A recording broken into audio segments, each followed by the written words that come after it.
À l'âge de 17 ans, Newton se demande pourquoi une pomme tombe du pommier alors que la Lune ne tombe pas sur la Terre.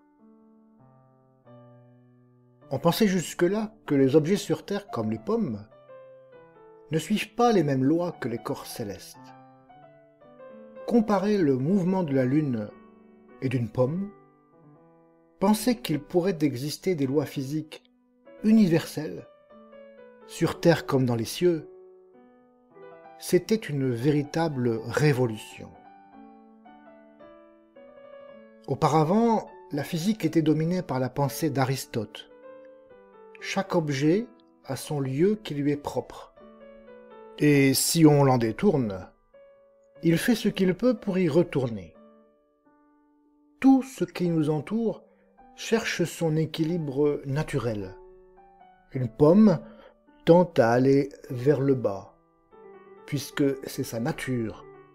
La Lune tourne autour de la Terre, parce que c'est sa nature. Comprendre la chute des objets n'est pas une chose facile. D'ailleurs, les héros de dessins animés ont quelques problèmes avec la vraie physique. La première loi de la physique des dessins animés s'énonce ainsi. Tout corps suspendu dans l'espace reste immobile jusqu'au moment où il prend conscience de la situation.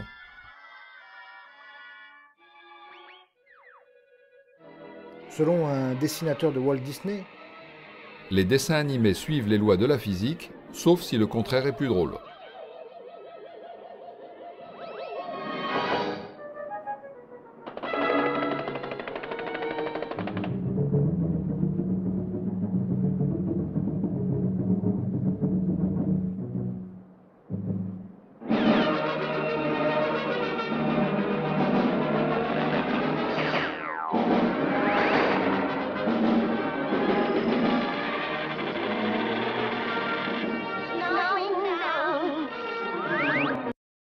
Newton imagine la loi de la gravitation universelle. Deux corps s'attirent avec une force proportionnelle à chacune des masses et inversement proportionnelle au carré de la distance qui les sépare.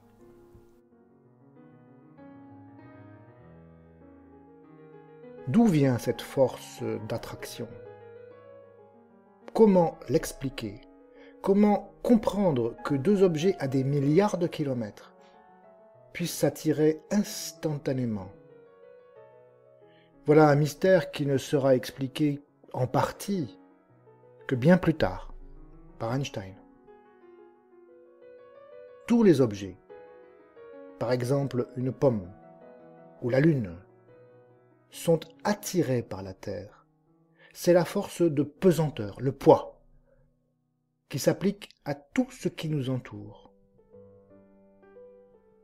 Une autre grande idée de Newton est que les forces modifient les vitesses.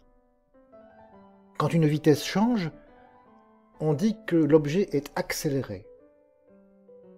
Alors, imaginons une pomme abstraite qui ne serait soumise à aucune autre force que son poids. Dans le voisinage du pommier, la pesanteur est à peu près constante. Au moment où la pomme se détache, sa vitesse est nulle. Mais la force de pesanteur agit et modifie la vitesse. La pomme tombe de plus en plus vite et s'écrase sur le sol.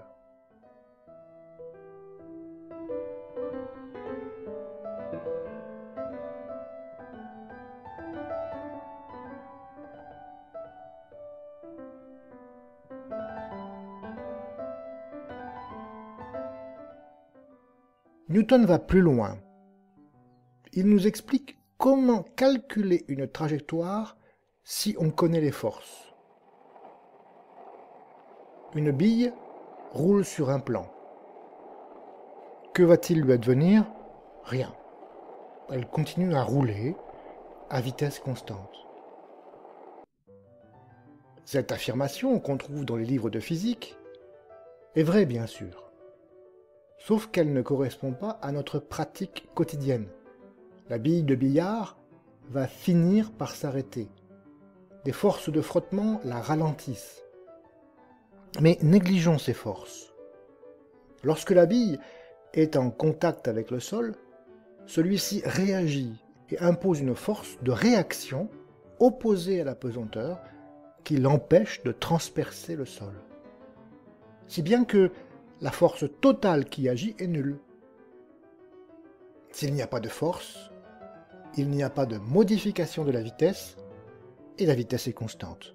C'est ce que nous avons vu. Mais lorsque le sol se dérobe, la bille est soumise à cette force de pesanteur, son poids, qui modifie la vitesse. Et il n'y a plus de sol pour contrebalancer le poids.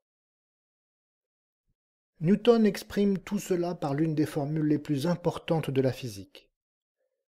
F égale ma.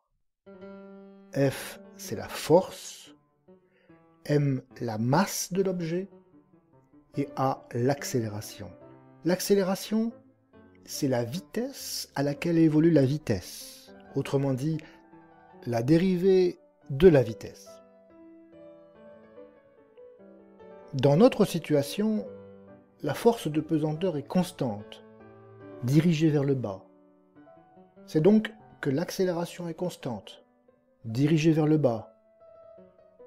C'est donc que le vecteur vitesse augmente chaque seconde d'un vecteur constant. Regardez la trajectoire, c'est une parabole. Si on connaît les forces qui sont appliquées à un système, on connaît l'accélération. Et si on connaît également la position initiale et la vitesse initiale, on peut alors prévoir le futur du mouvement. Si on vise bien, si on choisit bien les conditions initiales, on peut obtenir des mouvements incroyables. Une condition initiale, c'est non seulement une position initiale, mais également une vitesse initiale. Regardez ici, 3 planètes, pas de soleil, suivent 3 trajectoires fermées. Le mouvement est périodique.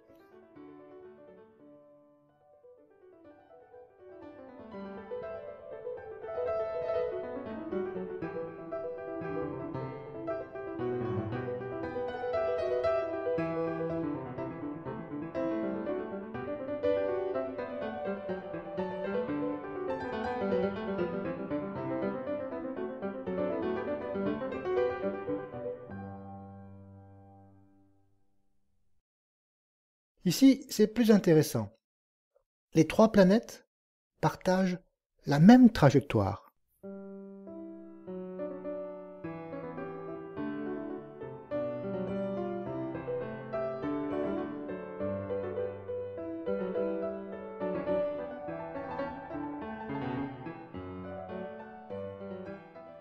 Et ici, les 3 planètes tournent également sur une même trajectoire en forme de 8. On parle de chorégraphie planétaire. Mais attention, de telles chorégraphies sont des tours de force. Il faut bien viser comme au billard pour réussir des coups pareils. Si on change un peu les conditions initiales, patatras, la belle chorégraphie devient un vrai chaos. Au fait, pourquoi la Lune ne tombe-t-elle pas sur la Terre, alors qu'elle est attirée par la Terre, comme la pomme? La réponse de Newton est stupéfiante. Elle tombe. Si on observe ce qui se passe au voisinage de la Terre, la force de pesanteur n'est pas constante. Elle est toujours dirigée vers le centre de la Terre, mais elle est de moins en moins forte au fur et à mesure qu'on s'en éloigne. La Lune est attirée par la Terre, par la force de gravitation, qui infléchit sa trajectoire. Mais comme ceci se combine avec une rotation, elle est en chute perpétuelle, sans jamais atteindre son but. Si la Lune n'était soumise à aucune force, elle continuerait son chemin en ligne droite, en feignant de ne pas connaître la Terre. Prenons donc une Lune fictive, à 384 000 km de la Terre, et lâchons-la. Elle tombe.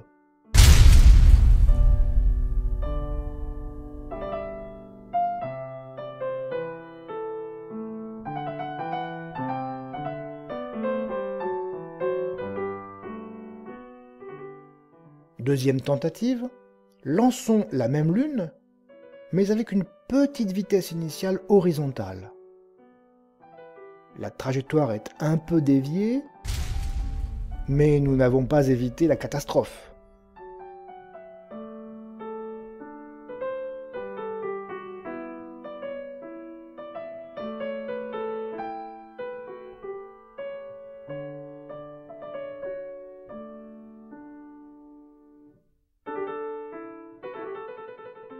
Une plus grande vitesse, et la Lune rase la Terre de justesse et tourne autour de manière périodique.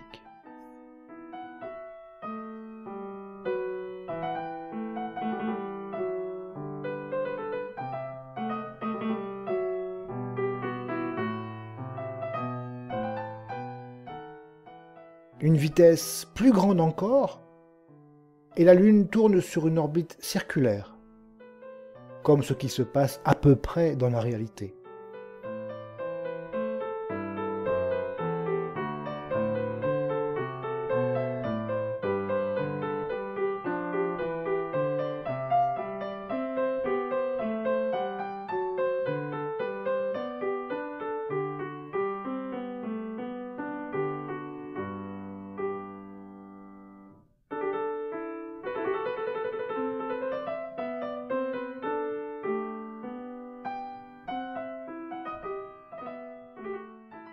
Une vitesse trop grande, et adieu la Lune. Alors vous imaginez bien que pour étudier le système solaire, avec ses 8 planètes principales et ses milliers d'objets secondaires, tous en interaction, pour décrire une condition initiale, il faut donner beaucoup de positions et beaucoup de vitesses. Et vous imaginez toutes les données nécessaires pour décrire le mouvement de l'atmosphère et de ses innombrables molécules. Étudier les trajectoires d'un champ de vecteurs, qui dépend d'un grand nombre de variables. Voilà le vrai défi que nous a lancé le grand Newton.